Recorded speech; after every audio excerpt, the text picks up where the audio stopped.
হরিপুর গ্রাম পঞ্চায়েতের দুজন হিন্দুকে দিয়েছিলেন আবাসের বাড়ি। একটা গ্রাম অ্যাপিজমেন্ট 86% হিন্দু বাস করে, 54 জনকে আবাস দিয়েছেন, 2 জন হিন্দু 52 জন মুসলমান।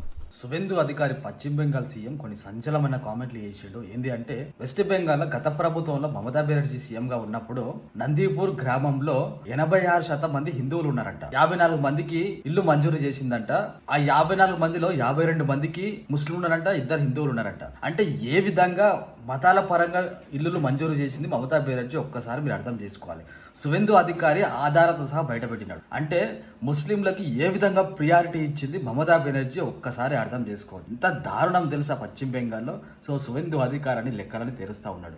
ఇంకొకటి ఏంటంటే వెస్ట్ బెంగాల్లో కొత్త రూల్ తీసుకొచ్చాడు. ఏం రూల్ అంటే ప్రభుత్వ ఆస్తులను ఎవడైనా ధ్వంసం చేస్తే 3 రెట్లు వడ్డీతో సహా చెల్లిస్తా అని చెప్పి ఒక యాక్ట్ తీసుకొచ్చాడు. దానితో పాటు బంగ్లాదేశ్ లో మతపరమైన హింసకు గురైన వారు సిక్కులు, జైనులు, బౌద్ధులు, హిందువులు ఎవరైనా సరే భారతదేశానికి వచ్చి పౌరసత్వం కోరితే 6 నెలల్లో పౌరసత్వం ఇస్తా అని చెప్పి సువేందు అధికారి స్పష్టంగా చెప్పినాడు.